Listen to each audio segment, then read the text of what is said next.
Bendiciones para todos. Soy el arzobispo Andrés Tirado Pérez, fundador de la Congregación Sacerdotal Internacional Católicos Independientes. Nos representamos a la Iglesia Católica Apostólica y Romana. Bienvenidos una vez más a Una Palabra Tuya Bastará para Sanarme, reflexiones diarias del Evangelio. Leamos el Evangelio. En aquel tiempo, en el camino que sube hacia Jerusalén, Jesús iba delante de sus discípulos, que estaban admirados por su parte. Quienes iban detrás estaban asustados. Jesús entonces, llamando de nuevo a los 12, se puso a hablarles de lo que estaba a punto de sucederles. Les dijo: Ya ven ustedes que estamos subiendo a Jerusalén. Allí el Hijo del Hombre será entregado a los jefes de los sacerdotes y a los maestros de la ley, que lo condenarán a muerte y lo pondrán en manos de extranjeros, que se burlarán de él. Le escupirán, lo golpearán y lo matarán, pero después de 3 días resucitará. Santiago y Juan, los hijos de Zebedeo, se acercaron a Jesús y le dijeron: Maestro, queremos que nos conceda lo que vamos a pedirte. Jesús le preguntó: ¿Qué quieren que haga por ustedes? Le dijeron: Concédenos que nos sentemos junto a ti en tu gloria, el uno a tu derecha y el otro a tu izquierda. Jesús le respondió: No saben lo que están pidiendo. ¿Pueden ustedes beber la misma copa de amargura que yo estoy bebiendo, o ser bautizados con el mismo bautismo con que yo estoy siendo bautismado?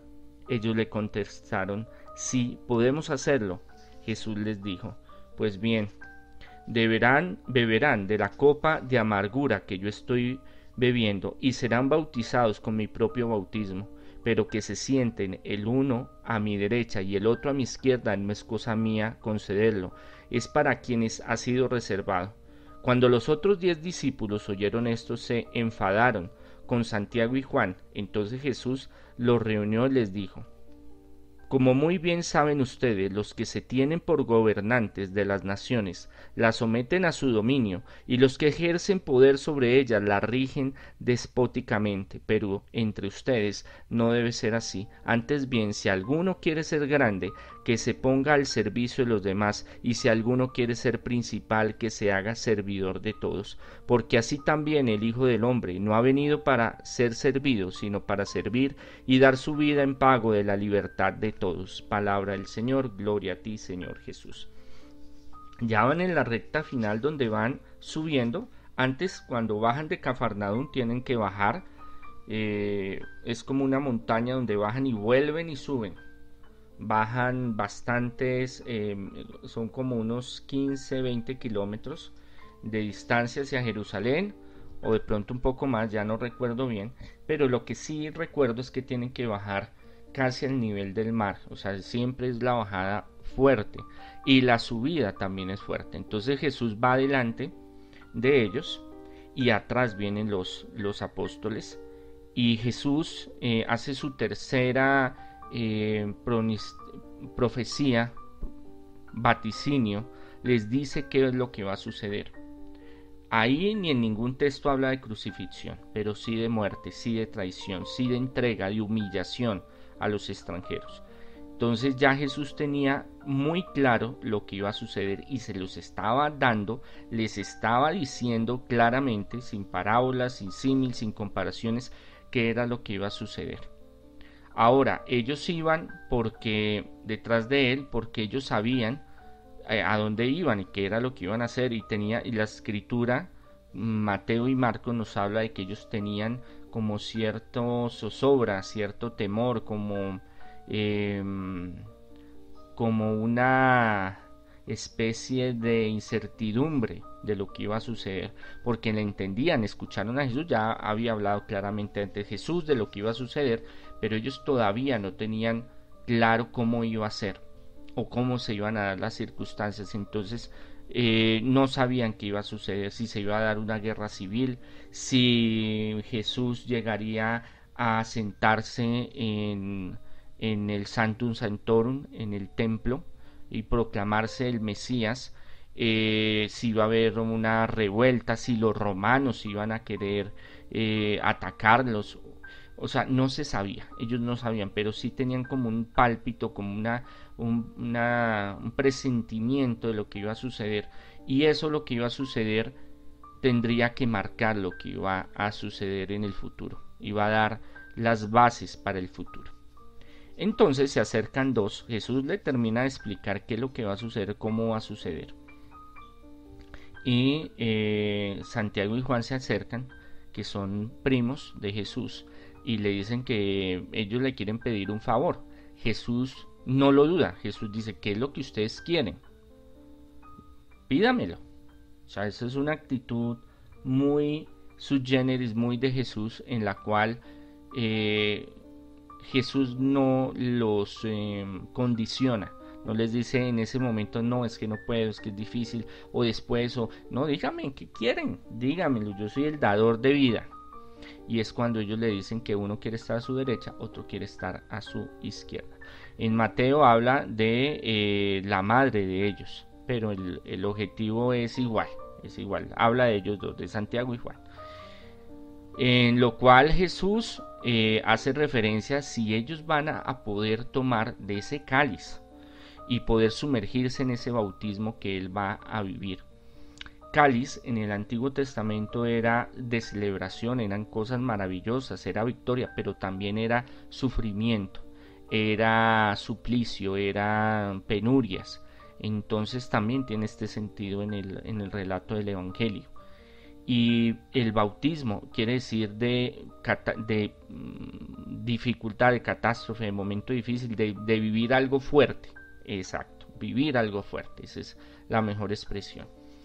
Entonces ellos, como no dimensionan qué es lo que, cómo va a suceder y lo que va a suceder con Jesús, ellos le dicen, sí, nosotros podemos, hagámosle lo que sea, hermano, sí, yo puedo, Jesús, hágale, yo me le mido. ¿Por qué? Porque ellos también pensaban era en un orden que se iba a dar en ese instante. Entonces vendría algo fuerte, vendría una lucha de pronto bélica, de guerra, de pronto civil, una guerra interna, y después se volvería un orden metafísico en esta realidad, en este mundo físico donde ellos iban a estar reinando, pero reinando físicamente, o sea, con poder, con dinero, con posición.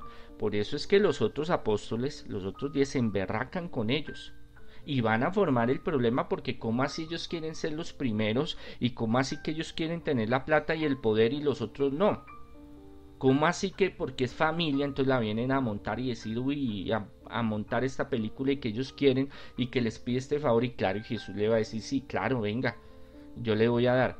Pero Jesús se adelanta y les dice dos cosas. Primero, que sí, ellos van a beber de ese cáliz, y que se van a sumergir en ese bautismo de él, y eso lo sucede.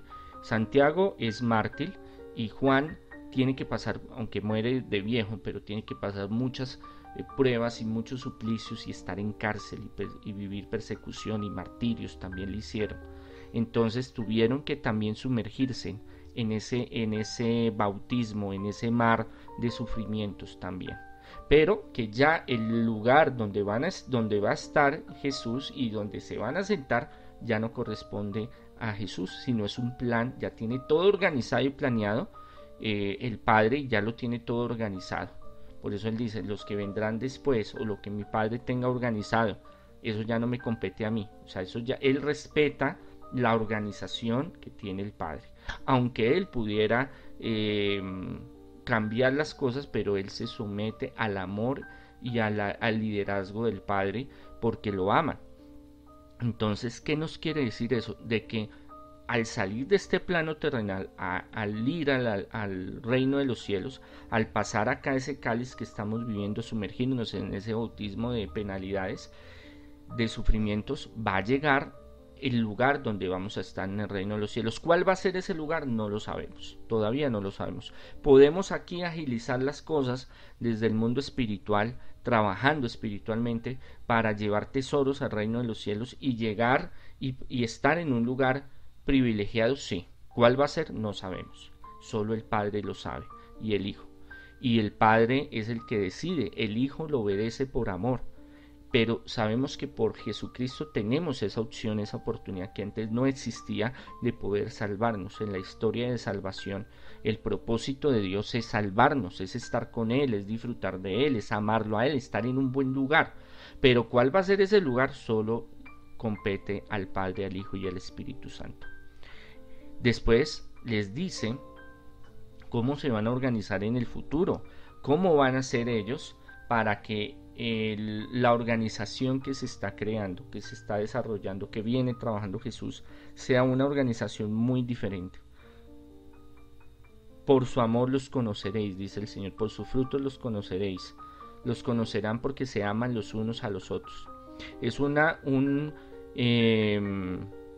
ejemplo ético moral, un estatus social que debería, una justicia social que debería estar en la humanidad, donde no busquemos nuestro ego, nuestra soberbia o ocupar los primeros puestos para sobresalir o para tener o para ser importantes, sino la humildad, la sencillez, ser siervo, como Jesús mismo da el ejemplo. Él mismo se hizo siervo y vino para servir y vino para dar su vida para nuestra salvación. O sea, es un regalo maravilloso. Siendo Dios, se materializa, se hace vida, se hace carne para para ofrecer su vida, para morir y de esa muerte darnos la salvación, el pago de nuestros pecados, la oportunidad de ir al reino de los cielos. Entonces Él quiere que en esta organización sea una organización en la que los últimos sean los primeros y los primeros sean humildes, sean sencillos, se ayuden mutuamente.